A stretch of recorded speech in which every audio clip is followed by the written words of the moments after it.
Hi everyone, I've just opened the webinar up, but we're just going to give it a minute or two so everyone can enter the Zoom webinar.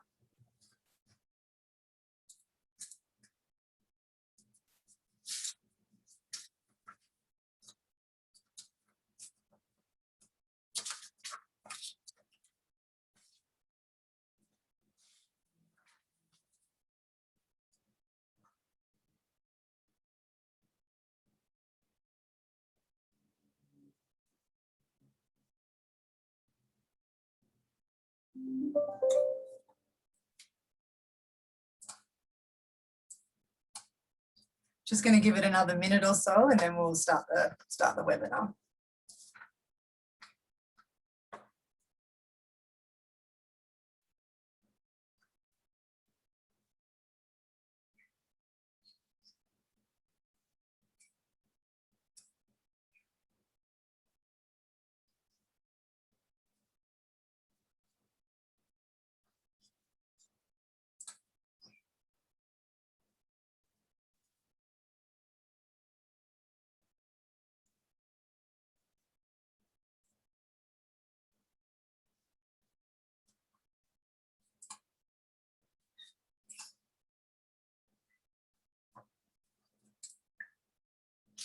Okay, I think we're ready to begin. I'd just like to welcome everyone to the Australian Research Centre in Sex, Health and Society's Research and Practice Seminar Series. My name is Dr. Renee Fomiati. I'm a researcher at ARCSHS and I'm going to be facilitating the seminar today.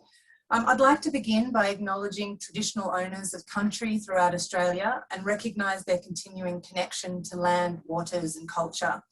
I pay my respects to their elders past and present. I'm hosting this seminar from the lands of the Wurundjeri people, but I'd also like to acknowledge the traditional owners of the various lands on which you all work today and the Aboriginal and Torres Strait Islander people who may be attending this webinar. Today we have Dr. João Florêncio, a senior lecturer in history of modern and contemporary art and visual culture at the University of Exeter. They'll be presenting on Chemsex cultures. João is a queer cultural theorist of the body and its visual cultures. His monograph, Bareback Porn, Porous Masculinities, Queer Futures, The Ethics of Becoming Pig, was published in 2020. João will be speaking for about 40 minutes today, and then we'll have 20 minutes afterwards for questions and discussion. I'm going to hand over to you now. Right. Thank you, Renee. Thank you for having me. Very early in the UK, so you may see the sunrise through the window as I talk. So I'll just get on with it. So a lot has been written in both academic and popular media about contemporary patterns of drug consumption, of sex and drug use amongst gay men. Among those, the dominant cultural responses to sexualized drug use have tended to pathologize it, supporting sexual and or moral panic responses to it. This has led at worst to blanket condemnations of chemsex, or at best to holistic harm reduction strategies developed and promoted by sexual health services, such as London's 56 Dean Street, which started offering a specialist chemsex advice service in 2011, which soon became a reference in European responses to sexualized drug use amongst men who have sex with men. Yet David Stewart, the chemsex lead at 56 Dean Street, has himself not always helped de-escalating and adding nuance to how mainstream culture understands chemsex. He has mostly defined the practice through negative affects as a, quote, medicating of complex issues that inhibit the enjoyment of gay sex, such as societal internalized homophobia, the impact of the HIV/AIDS epidemic within gay cultures, and religious or cultural shame that is often associated with gay sex, end of quote. In this paper, however, I would like to offer a more nuanced, more capacious reading of chemsex, one that destabilizes dominant perceptions by becoming more attuned to the positive life-affirming effects that can constellate around the conjugation of sex and drugs. In so doing, I aim to contribute to a growing number of cultural and critical analysis of the phenomenon by considering the role that chemsex, in both its imaginary and material dimensions, may play among gay men as a form of subcultural reproduction, one that cannot be exhausted by extant attempts to reduce it to a self-harming practice driven by low self-esteem or internalized homophobia. I will draw from histories of and anthropologies of drug use, attending to the instability of the term drug, and from recent research in science and technology studies that highlights the affirmative ways in which drugs or in drug use, whether licit or illicit, can creatively and positively affect bodies and subjectivities and help make lives more livable through a creative modulation of queer bodies, pleasures, and subjectivities. In reading subcultural reproduction into chemsex practices, my aim is to trouble dominant cultural narratives of the phenomenon by deploying affirmative affects usually associated with survival and reproduction, and attaching them to sex and sex on drugs, understood as a strategy of queer subcultural reproduction and survival that ensures the maintenance of transhistorical kinship bonds between queers past and present in their shared becoming towards more capacious futures. With this, however, my intentions are not to wash away the negative or life-impairing experiences of some drug users. Rather, my aim is merely to try to develop a more generous and nuanced understanding of how queer people do drugs and or with sex, one that does not simply resort to the straightforwardly pathologizing readings of the phenomenon, which have historically tended to present drug use as a problem of individual subjects lacking in agency and autonomy, set against the drugs that control every aspect of their lives. Against such positions, I want to entertain the possibility of there being a positive value in queer ways of living with and becoming with drugs.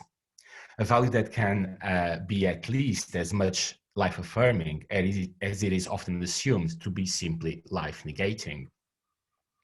The term chemsex gained prominence in the UK after the publication of the Chemsex study, which was the first of its kind, led by the Sigma Research Group at the London School of Hygiene and Tropical Medicine, and commissioned by the London boroughs of Lambeth, Southwark, and Lewisham, with the aim of understanding the prevalence of sexualized drug use amongst local gay and bisexual men in their communities, and of developing strategies to minimize its negative public health and social impacts.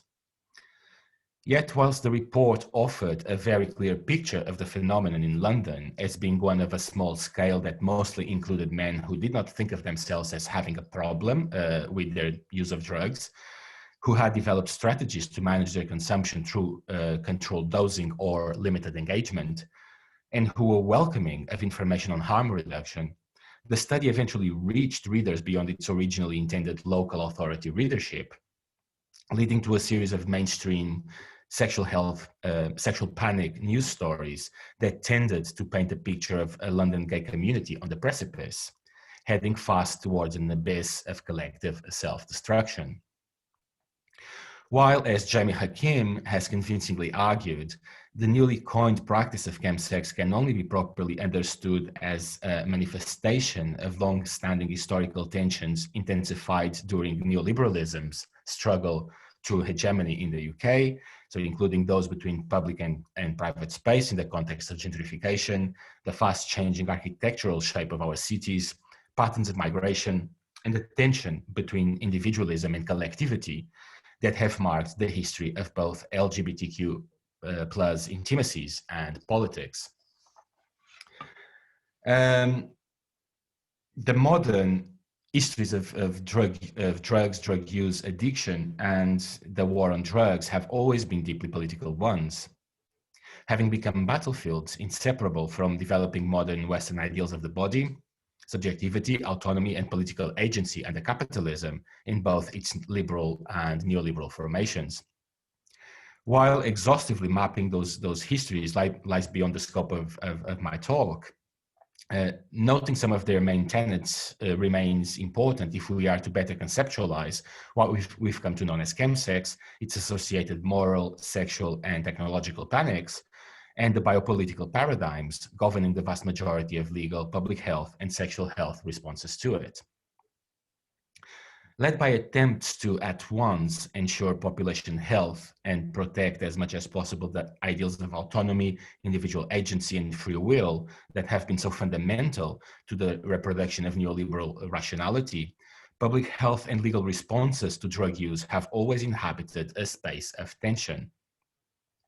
Rather than being at odds with the logics of the Homo economicus, understood as the subject whose whole life is governed by economic principles of individual profit, private accumulation, free consumption, and competition, such tension between protecting freedoms and disciplining bodies into health is at the core of neoliberalism as one of its most fundamental constitutive contradictions.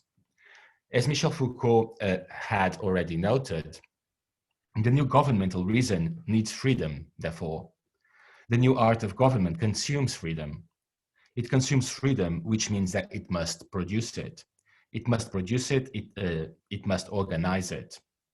The new art of government, therefore, appears as the management of freedom, not in the sense of the imperative be free, with the immediate contradiction that this imperative may contain.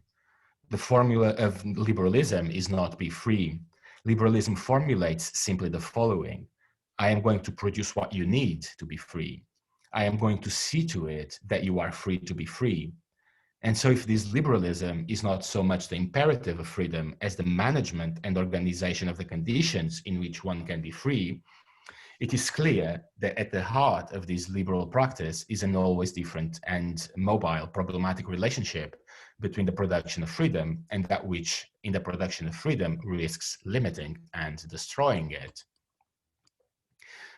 Therein lies one of the many reasons why drugs became such modern Western obsession, warranting the surveillance by both the police and clinical professionals, diagnosis, treatment, and/or punishment of those who use them. That is, while choosing to take drugs could be seen as an enactment of free will and thus an actualization of the liberal autonomous subject, its consequences, the consequences of that freedom, are seen to trigger a negative feedback loop which will limit the very same freedom and autonomy of the very same individuals caught exercising them. Contradictory indeed. Therefore, just like sexuality itself, which according to Foucault had also become a fundamental locus of the truth of modern subjects, while being simultaneously a deeply policed facet of life, drug use too appears to have become a lived aporia, a practice through which the modern autonomous subject can simultaneously enact and undo itself, at once come being and self-disintegrate, or better still, come into being while self-disintegrating. Drugs posed to neoliberal rationality are therefore fundamentally tied to the paradigms of freedom, choice, and autonomy that sustain the subjectivity of the Homo economicus. While, as Toby Seddon noted, drug taking can be understood as one sphere of consumer activity, which fulfills this role of identity formation through consumer choice, indeed fitting perfectly with the consumer ethic of neoliberalism, addiction has nonetheless been understood as an instance in which subjects are unable to exercise properly their freedom of choice. In other words, their personal agency or autonomy is undermined in such a way as to threaten their freedom of choice as consumers.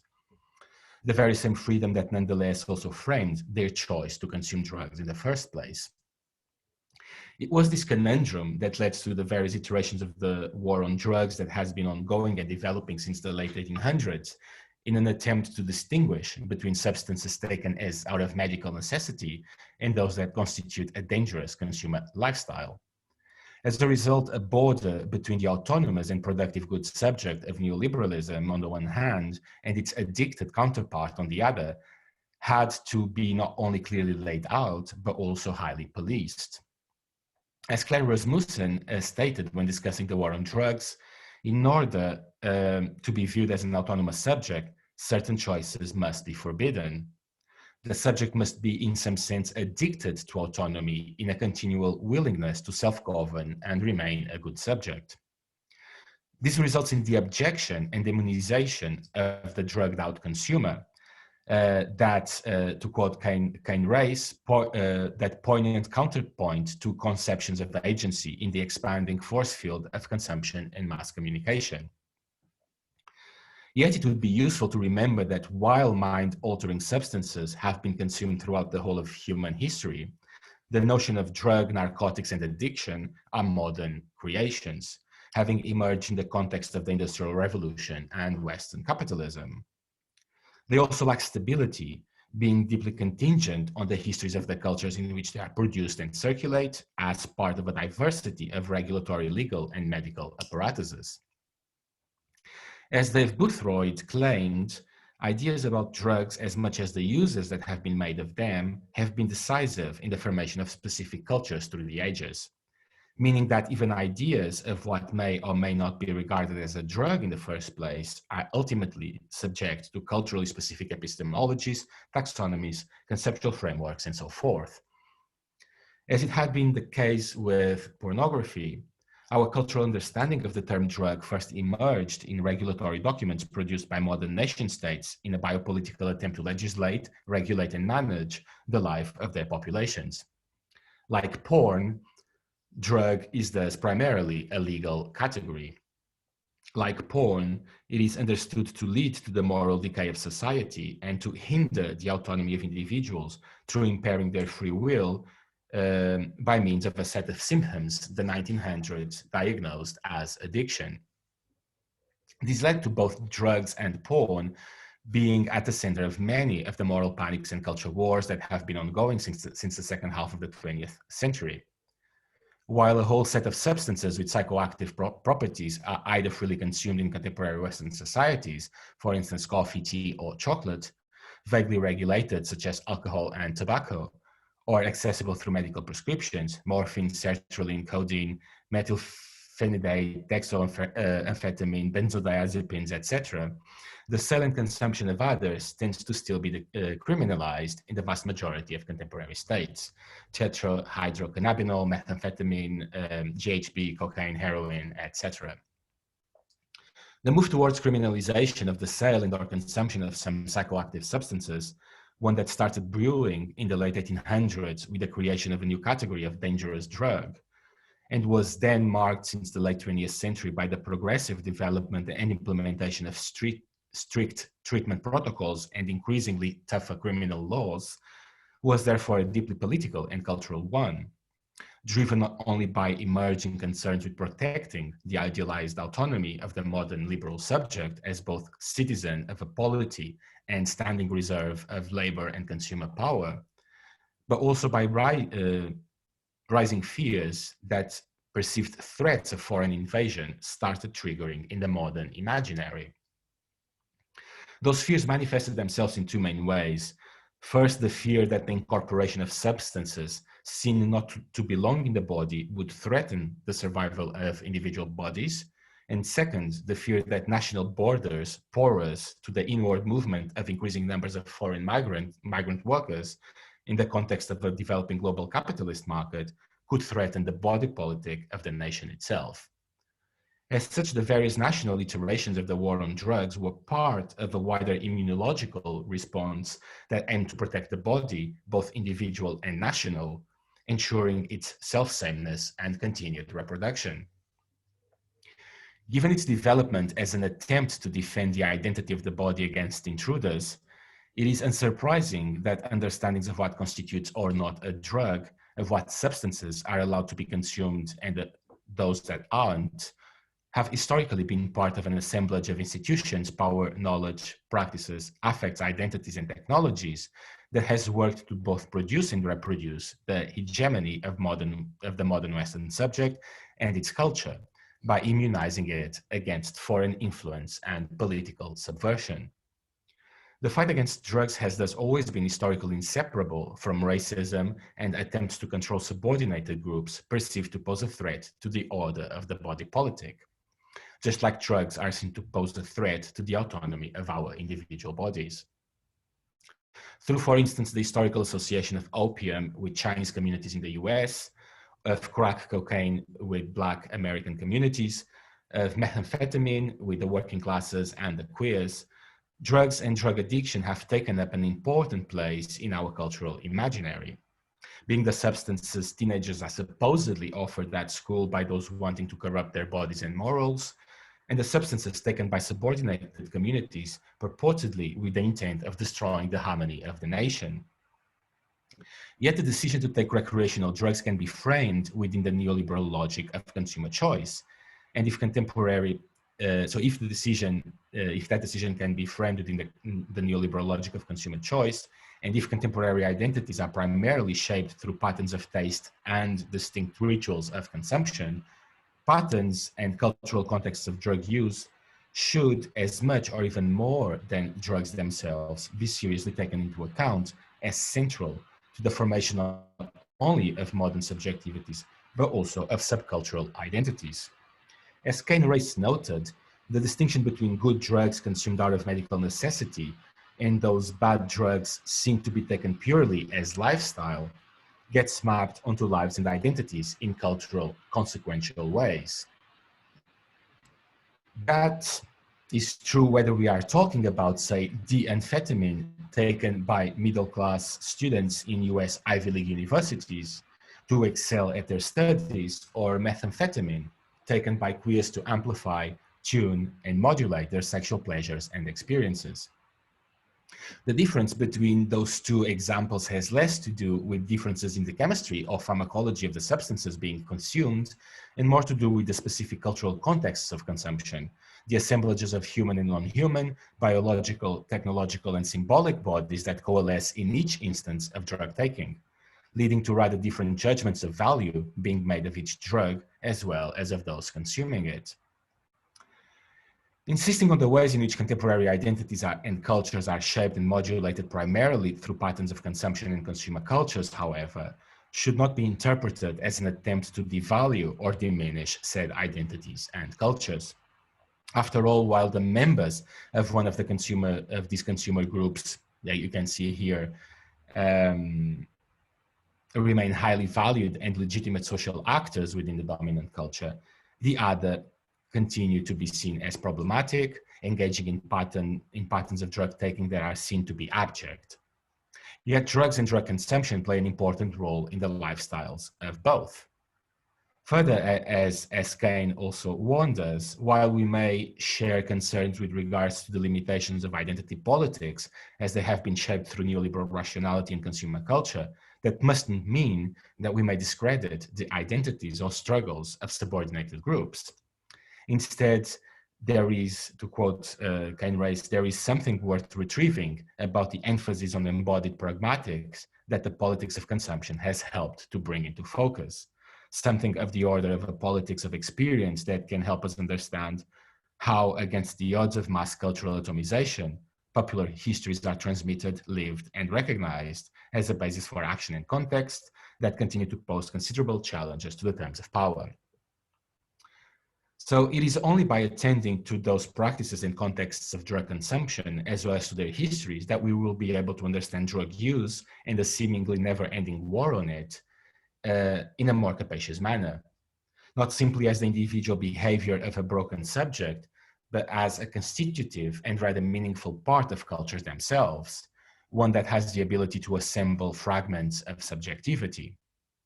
In so doing, we may be able to see drugs being used to open up horizons of heterotopic possibility within a dominant rationality and cultural system that continue to aim at the destruction of drug cultures despite having created the conditions for their sedimentation in the first place.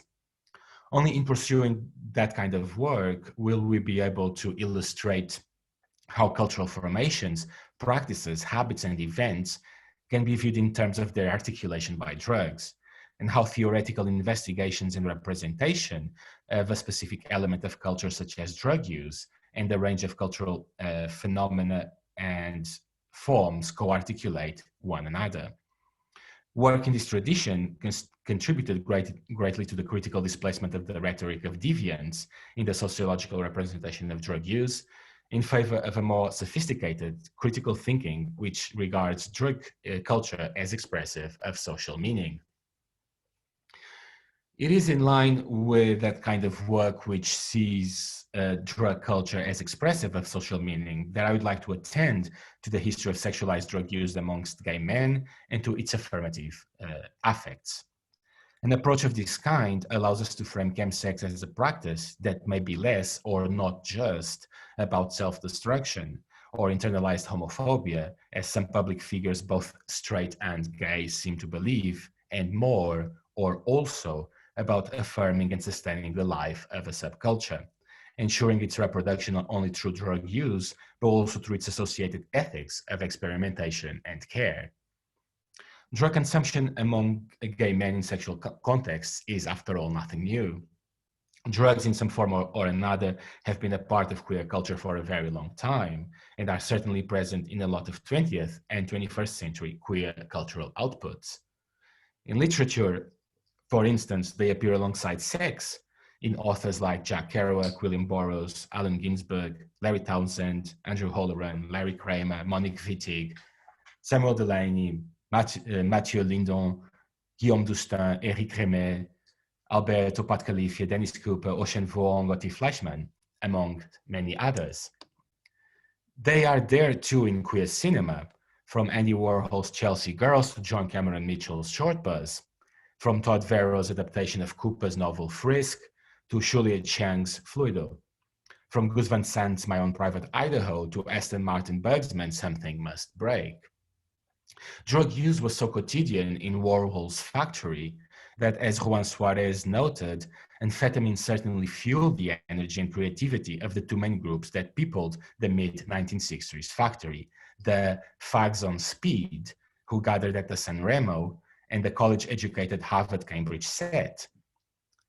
In pornography, too, drugs, whether legal or illegal, are often present explicitly or implicitly, from the regularly visible presence of bottles of amyl nitrate or poppers being sniffed mostly by the bottoming models to relax the anal sphincter, to alcohol and cannabis.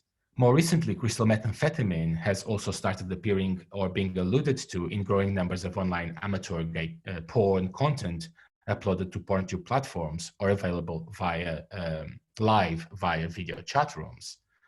Studios have also recently ventured into chemsex porn, for instance, with Paul Morris's Treasure Island Media releasing Liam Cole's Slammed in 2012, a video that, while not explicitly depicting drug use, implies that the models had injected or slammed meth before the cameras were switched on to film the sex that we then see on screen.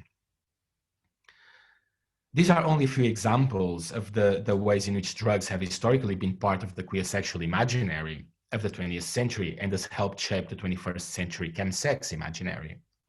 Like all subcultures, chemsex cultures are social worlds brought together not only through shared consumer choices, language, and rituals, but also through shared spaces where virtual or physical, and narrations about themselves. As social worlds, subcultures come into being through processes of creative self-imagination, self-distinction, and self-realization. Chemsex imaginaries in particular constitute for themselves a form of what Oliver Davies called a queer pharmatopia, a heterotopia mediated by drugs which bring a heightened sensual experience of corporeality and enable meaningful erotic encounters which overstep participants' usual sense of their own sexual identity or orientation. That is, chemsex imaginaries mediate a series of amateur pharmacopornographic, to use Preciado's term, body practices, rituals, and semiotic regimes, and bring them together as an ars erotica capable of meaningfully forging new pleasures, new experiences of embodiment, and ultimately new modes of self-fashioning beyond the circuits of authorized expert knowledge. Granted, the specific, highly mediated and complex nature of 21st century chemsex imaginaries has indeed marked chemsex as different from earlier forms of sexualized drug use amongst queer folk, at the level of how it has been named, individuated, and narrated as a practice, both within the subculture and across mainstream media. Yet isolating chemsex as an exceptional practice deprived of antecedents and history risks overlooking the continuities between past and present forms of sexualized drug use.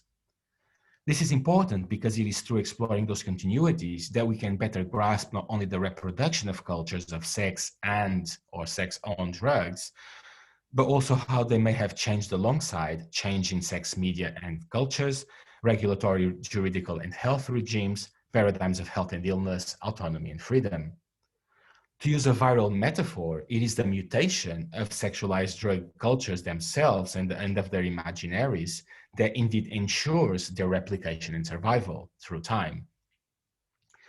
Narrowing down on that relationship between chemsex imaginaries and queer identities allows us to better understand histories of sexualized drug use among gay men in a more holistic manner as part of the history of a subculture, that is, of a cultural formation that is marked by a shared set of discourses, social languages, values, and ideologies, as well as by specific meaningful rituals of drug consumption that can be traced at the very least as early as the early years of the AIDS epidemic.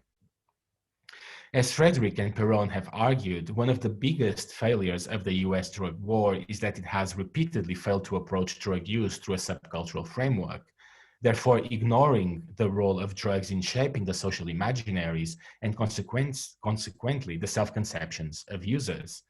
Instead, it has preferred to see drug consumption as a failure of individual subjects marked by a deficit of autonomy, as I've already mentioned. So the consequences of that when it comes to gay men and chemsex is that the subculture already stigmatized was further alienated by state legislation and public health responses to drug use, to drugs and sex, and then denied the privilege of having a cultural history of its own, denied it that privilege, a cultural history that unfolded alongside and in relation to hegemonic histories. Recent research, however, has pointed to the importance of accounting for the possible multitude of positive effects and affirmative affects that encounters with drugs can catalyze in the lives of individuals. As Faye Dennis has convincingly argued, the dominant models of addiction, regardless of whether they approach drug use as self-medication, choice, or disease, fail to take seriously the vast array of life-affirming reasons why people use drugs, while relying on an understanding of the self as distinct from the non-human other.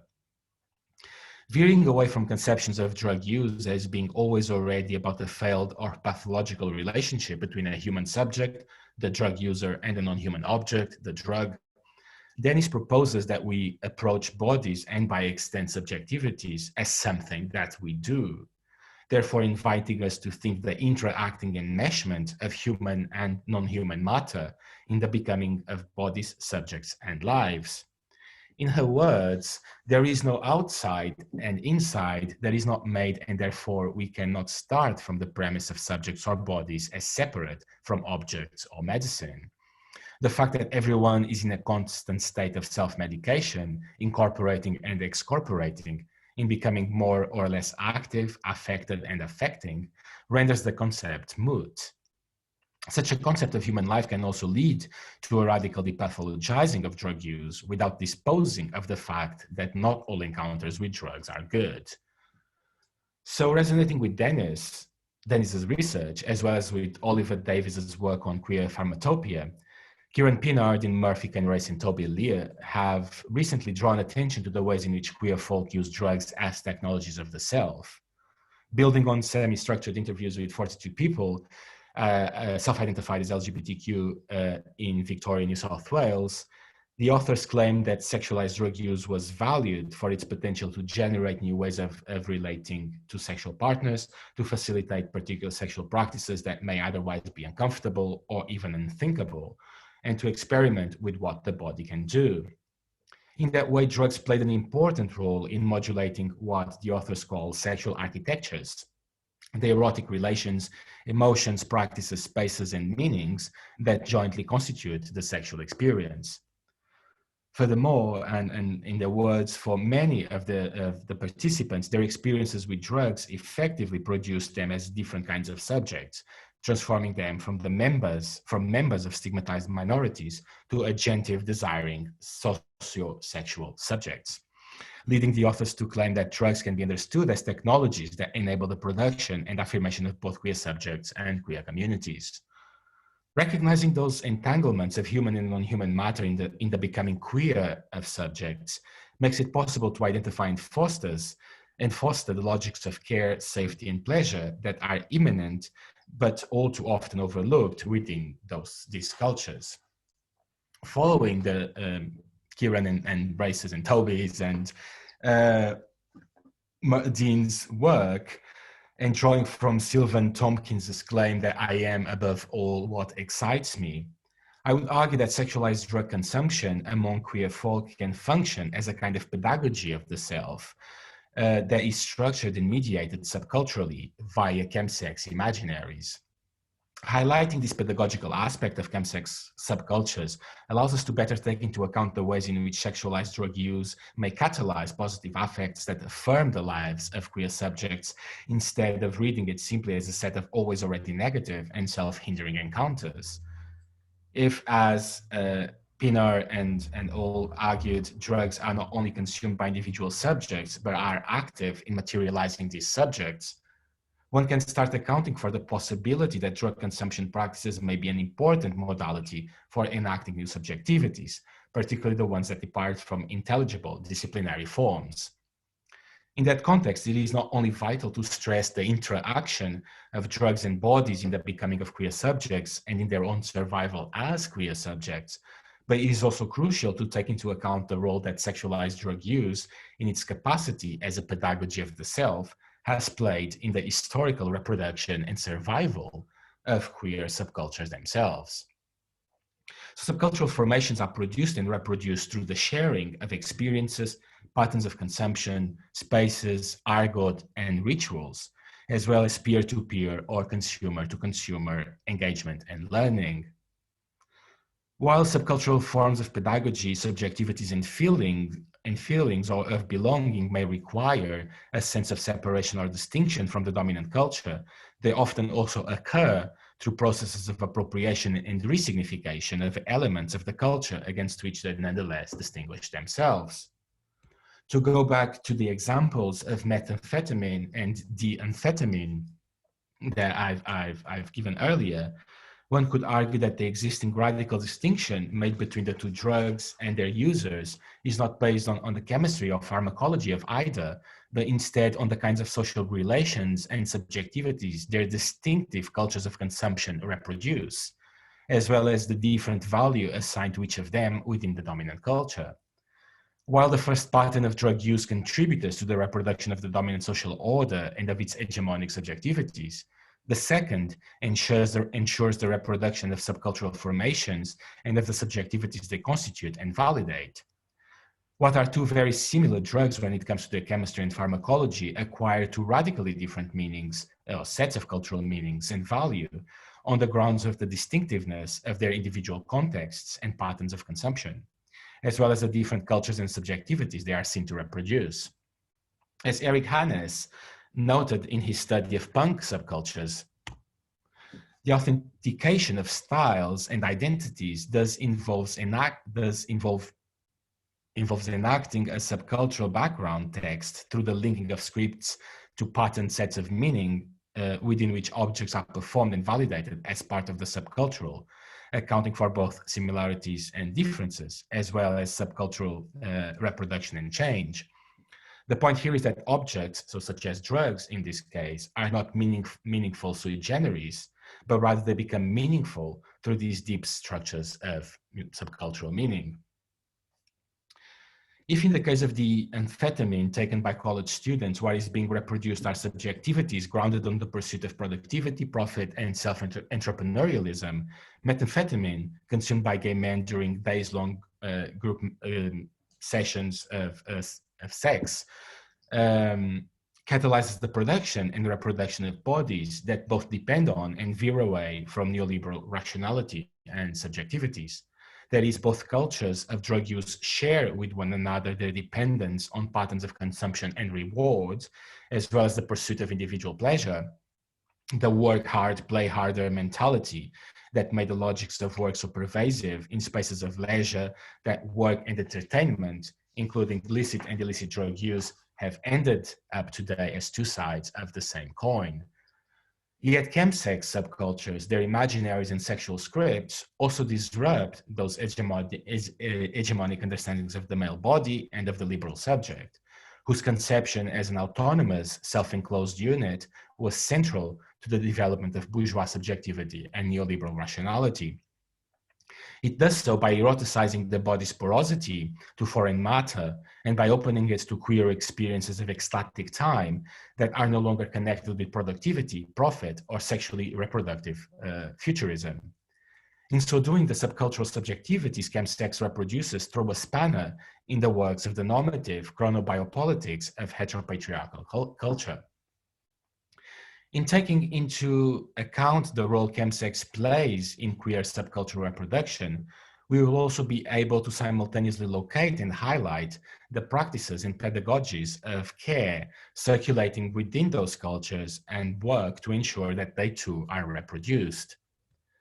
Practices of care, for instance, like the ones identified by Oliver Davies in his discussion of the passages of Matthew Lindon's autobiography, in which Lindon wrote about the episodes of sex and drug taking involving himself and Michel Foucault, whom Lindon saw as both a queer father and a teacher in, amongst other things, matters of drugs and sex. Davies notes how those episodes of sex and drug taking often involved the sharing of the participants' experiences of the different drugs they'd taken, as well as the pairing, which always sounds to me like wine pairing, which is really interesting, the pairing of drugs with different kinds of music and films in what constituted a carefully structured collective and communicative encounter with sublimated objects of aesthetic culture, which de-dramatized the substances involved, detaching them from their far more familiar abject contexts in mainstream addiction discourse. So kind of drugs paired with music and films. Another example would be my own experience of the event Let's Talk About Sex and Drugs, which I attended in July 2019 while carrying out archival and fieldwork research in Berlin, organized by the promoters of the queer club night Buttons in the garden of the anarchist collective-run club About Blank. The afternoon event included the delicious kind of pay what you want, pay what you can barbecue, and a frank, open, and non-judgmental discussion chaired by a drag queen and a queer doctor, in which the audience, diverse in both genders and age groups, was able to ask questions about sexualized drug use, harm reduction, what to do and what never to do when someone overdoses on specific drugs, as well as share experiences of both what they enjoyed about drugs and sex and what worried them.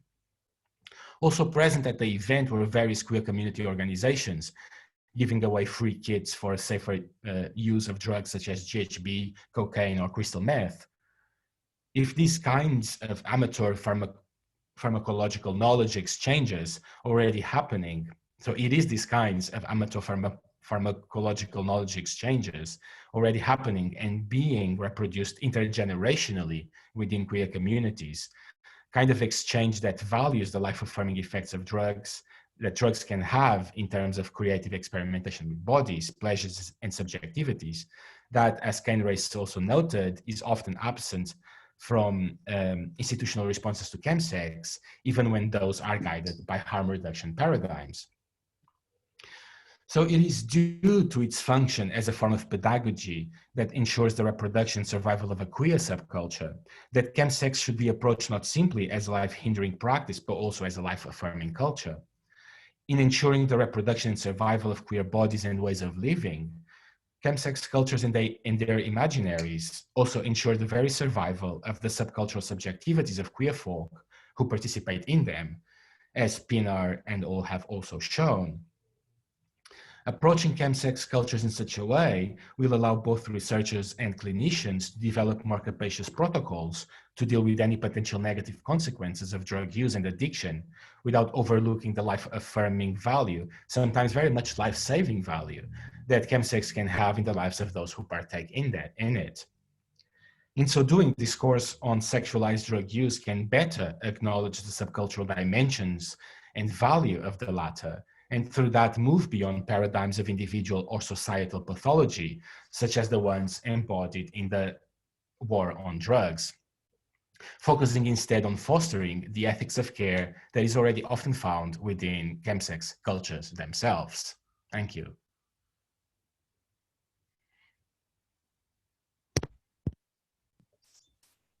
So I unmuted myself. Thank you so much. That was really great. It was great to think about that history of sexualized drug use and, you know, how that's functioning today. But I'm going to open the webinar up to questions.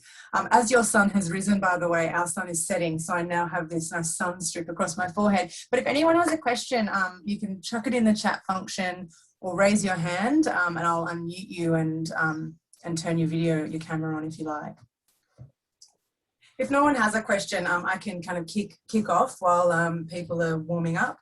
And I know you spoke about this a little bit already, mainly through the idea of the ethics of care being part of the kind of, you know, subcultural practice of sexualized drug use. But I was just wondering if you could maybe, you know, think about or speak a little bit about some of the other kinds of self-fashionings or subjectivities or practices that also might be related to sexualized drug use and, you know, chemsex in particular, beyond the ethics of care, which is also a kind of, I know phase work and popular in critical drug studies, but just thinking about other kinds of dynamics or things that you're noticing. In terms of sorry, I'm speaking a little bit fast. Just thinking about how... I'm also like, I woke up really early. So. I know, sorry. You've been, talking about the kinds of self-fashionings and subjectivities, you know, that might be related to sexualized drug use and chemsex. I'm just wondering if there are other things you could speak about or other things you've noticed in regards to, you know, I know you cited Kieran's work and Kane and Dean's work on technologies of the self, and you also spoke about an ethics of care being a practice of subcultural reproduction. I was just wondering if there are any other kinds of subcultural elements or practices or subjectivities you'd notice that you might want to speak about. I mean, when I was doing, so part of the work that I've been doing over the last few years also involved going a lot to like sex clubs, as one does, and to find myself in various kinds of situations in which sex and drugs were involved, and you know, and finding myself in them with the kind of observing eye, and one of the senses of like possibility that I found beyond the kind of almost informal infrastructures of care that I've seen, and I'm thinking particularly in clubs in Berlin, the patterns of care and looking after people that were often in the best instances, not always, but that were often found. I think something that struck me as well was how potentially forms of intimate contact, how drug use to me appears to be forging forms of intimate contact between people who may otherwise not engage with one another, right? So there was this sense in which in a highly, you know, stratified and hierarchized, you know, especially kind of gay male environment, Leo Berzani also kind of wrote about the hierarchies of, say, bodies in sex spaces, in gay sex spaces. It was really interesting to me to see how a lot of those systems of value were suspended, or in many instances by drug use, so that people, you know, became more open to other people. And that to me had, you know, because my interest is a lot in how it was, in how these spaces can be seen as almost kind of laboratories of social relations, of different ways of relating to one another, of, you know, possibilities of of experiences, different experiences of community, of kinship, but also of ethics. And it was really striking to me that that was happening, and especially in contexts in which I would know some of the people involved and know that that was not always the case. So it felt like that, not just the suspension that the club atmosphere itself makes in one's life, you know, it's kind of carnivalesque almost environment, but that drugs had a really important role in opening people, not just literally to one another, and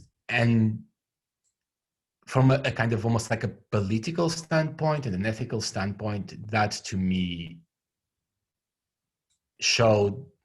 highlighted the potential of that, of bringing the ways in which kind of brings people together and opens people to something that they would otherwise see, or to other people they would otherwise see as foreigner to themselves.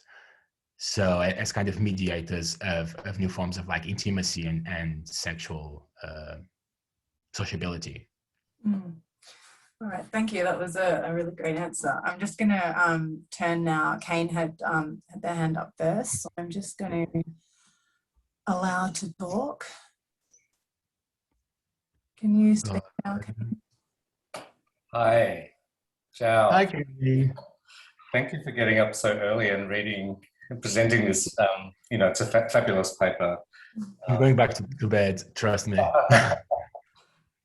So I really love the paper, and this is like a friendly question, I guess, but also slightly critical, and it is it is a question just around. I mean, I really like how you trace. I think it's a very important intervention to trace, you know, the long-standing continuities in relation to the place of drugs in gay subculture or subcultures. I wondered, you know, it was interesting that you didn't include like disco in that or circuit parties in that. You know, there are other sort of forms of gay culture where drugs, of course, have been rife, and they weren't there. And I guess I had one question about that. And then also like the tracing of like the continuities seems to be really important. But I don't know, I was just reading like recently, you know, one of the first books on subcultures, Resistance Through Rituals. And there's a Dickhead Ditch's discussion of mod subculture and speed. And, you know, the mods were really scathing towards like the hippies, because for them, drug use was all about being, you know, stylistically, was all about being up and alert and, you know, and that kind of thing. And they hated the hippie subcultural use of drugs, which was all about being passive and allowing yourself to have an experience. And so, you know, that's an instance of sort of the term subculture is doing a bit of differentiating in terms of stylistic stuff, in terms of argot, in terms of, you know, self-presentation, in terms of, right? And so I guess I have a question just around, you know, are contemporary chemsex cultures, you know, the same as, or what's the value in considering them the same subcultural thing as, you know, say the faggots on speed in Warhol's factory? Yeah, because subcultural, you know, the concept of subcultural does a lot of differentiating work, as well as, and you're making an argument about subcultural reproduction intergenerationally, but it seems to me that a lot of the forms and modes and even the language and whatever else has changed. So I wondered if you could comment on that. Yeah, absolutely. Well, the first one on disco and circuit parties, I mean, I would not dare touch on your work on that. So you know, it's actually when I was writing the paper, obviously part of the that history was in the work that you've done on circuit parties in pleasure consuming medicine was very much present, and especially the argument that you made around the actual importance that drug use and circuit parties had at the time of the AIDS crisis, and how the two can be thought together. So I could have mentioned it, but I didn't for sure. But that it is very much it was on my mind as I was writing. With regards to the issue, the question of subculture, I mean, I think it's, like bless Dick Ebditch, but I think a lot. I'm not thinking subculture as in specifically, certainly not in the kind of 1970s Birmingham style of it's a pure form of resistance to a dominant culture. I'm thinking a lot alongside later work in subcultures, or some people call it post-subculture studies, and I'm thinking like Muggleton and like Sarah Thornton on club cultures. I think what to me is also interesting is the kind of the porosity of these cultural formations to one another, whether they are in kind of hegemonic or whether they are in kind of conceived as subculture or conceived as by the participants as like subjugated. And in that sense, or I think Muggleton, and I forget his first name now, but Muggleton talked about it in terms of the notion of osmosis between these cultural formations. And I think that idea is really important to understand chemsex and to understand actually the way in which its specificity today, not just the continuities, but like cultural, every culture only survives, that's why I used the viral metaphor. A culture only survives through mutation. A culture does not stay the same, so its survival is always a survival through transformation. You just think, if you think about patriarchy, it's the same thing, right? Or masculinity or whatever. The idea, so that osmosis, those exchanges, to me, are really important to the context of contemporary chemsex cultures, because it helps us, and I think your work also points to that. It helps us understand that the cultures are not so much coming as a rejection, kind of a contradiction of the dominant culture, but they actually incorporate a lot of those elements, so that for that sense they are deeply contextualized in the present, but also having a history of themselves. So they're contingent and the present. And I'm thinking, in many ways, methamphetamine is, the drug of choice of our contemporary historical moment. It's the kind of if every moment has its drug, maybe meth is like the drug of the 21st century because it resonates with so much kind of broad cultural phenomena. And I think understanding that specificity is really important. It's really important to understand that, the work hard, play harder, it's to understand that, it is often, I've seen many a city boy or, a banker and very wealthy businessmen, investment bankers that, spend their weekends, slamming meth in sex parties. So that sense of like a complete separation is certainly not there, but so it is important nonetheless to understand how these subcultural formations are kind of temporary, they last as long as they last. And again, I think post-subcultural studies uses the idea of the mosaic to understand these formations. So it's important to to understand it in the context of broader cultural dynamics in the present, but obviously, and not forgetting to historicize it, and to, because historicizing always allows us to not panic too much about something, I guess. I don't know if this makes sense. Yeah, thank you. Thanks, Kane. We've just got, we're hitting 6 o'clock, but we have one more question here written in the chat function. I don't know, can you see that, João, or can I just see it? And I can, yeah, yes, I said. you can. I can also read it out, but I can, I'll read it out because Daniel, you put it in there, maybe because you don't want to read it out, but I resent having to say this word out loud that I don't know how to say, and I've just had to Google, but I'll get to it. And you're okay reading it aloud, that's good, because where are you all? Chicago queer Higa. Oh my God. Hugo, I had to Yeah. go. I've just allowed you to talk. Hey, is this working? Yes. Wonderful. So I'm just going to read it because I tried to word it as economically as I could. In my local community, and I assume more broadly, care has taken on a very different set of associations, particularly tied to a certain version of queer domesticity that is heavily gentrifying.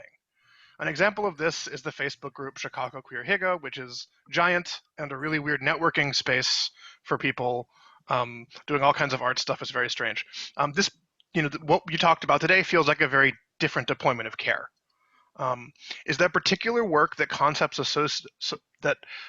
of care associated with chemsex can do in addressing other formations of care within the queer community, such as some of the frequent other formations in general, actually, such as some of the frequently profound drug negativity of a lot of consent discourse? What does it mean that some queer conceptions of care can so easily drift into something that's so easily co-opted? Is this a space of particular concern for formations around chemsex? Or, is this, the next very easily targetable area of value extraction from queer communities? Yeah, I mean, that is a great, well, one, I will certainly now go on Facebook after this and look at Chicago Queer Higa. I mean, I think more broadly in discourses on care that also have emerged a lot actually in the context of the current pandemic. There is a lot of work generally around the ways in which care and care practices have become the object of, like you said, value extraction and commodification and became gentrified.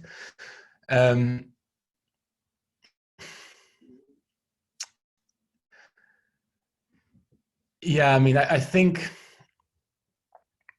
there is certainly a different, there is a kind of an unruly form of care as I see it and as I have encountered it in these spaces, in that maybe because it is not yet gentrified to that extent. I mean, because it is a, I think there is certainly the risk of it being co-opted, like anything else. Like all kinds of subcultural objects, patterns of consumption, etc., have been co-opted and sold, and had value extracted out of them. I think, but so there is always that risk. Like there is always that risk. Capital does not stop at, does not choose what. If there's something to be extracted, that if there's some money to be made out of something, it will be made. But I think it is interesting to me to see the kind of fragile formations in which at the moment these structures of care operate. Their kind of ephemerality, their unruliness, like I said, because they have maybe not yet been institutionalized or commodified. And I think that the question that you raised in relation to the relationship between care and domesticity is something that really in some way disturbs me too, and as within the kind of mainstream, the appropriation of the notion of self-care in institutionalized discourses, including in universities, where now our vice chancellors remind us all the time to self-care.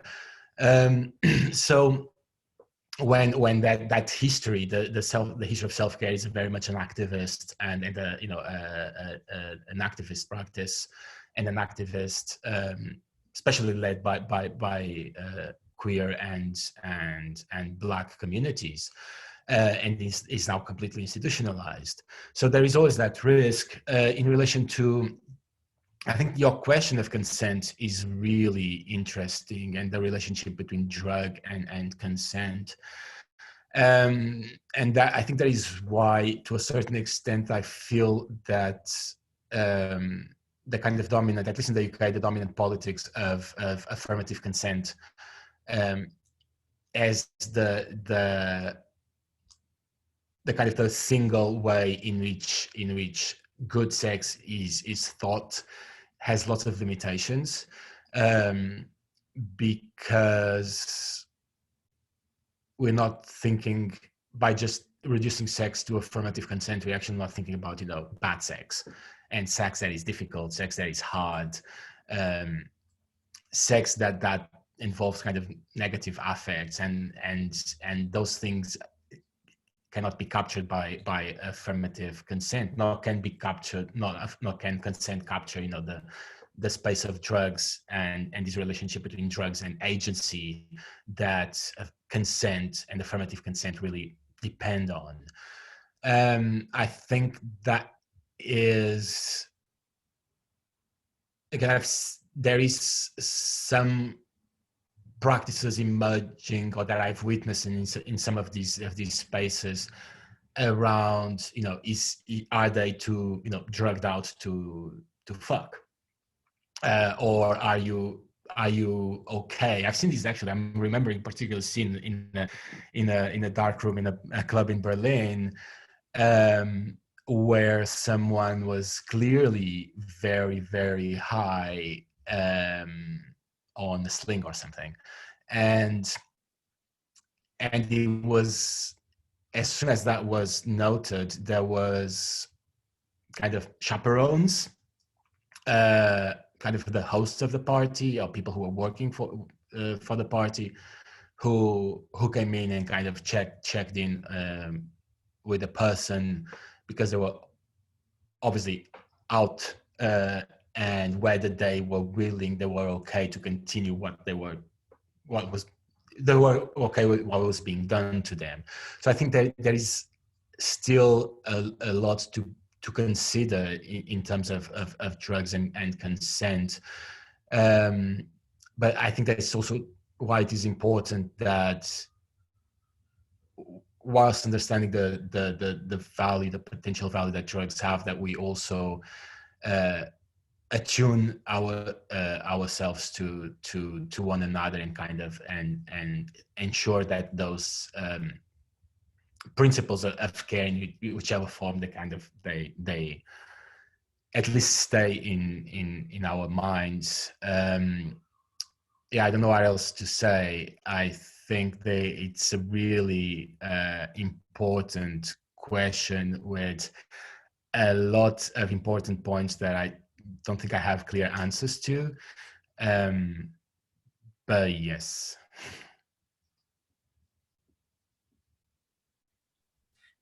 Unmuted. I can see Daniel's responded. They're just saying there are other good political frames why someone would do that. That's not just affirmative consent, i.e. autonomy as reconfigured official. But I think we might just have to leave it there for the moment. I'm just aware it's gone 6:10 and people might want to pop up, but I'll let you two have that conversation. But yeah, thank you so much, João, and thank you for everyone who asked questions and who attended today. That was a really great seminar. Really pleased that you got up so early and we got to see the sunrise where you are. I'll just draw everyone's attention to our next seminar before I go, which is on the 21st of April, another time change at 11 a.m. We've got Assistant Professor Heidi Matthews from York University presenting on Me Too as Sex Panic. And details of that can be found on Twitter on the ARCSHS website. Yeah, so thank you everyone for coming. Thank you so much. Thank you. Yeah, great. All right, I'm going to leave it there. Bye, everyone. Bye.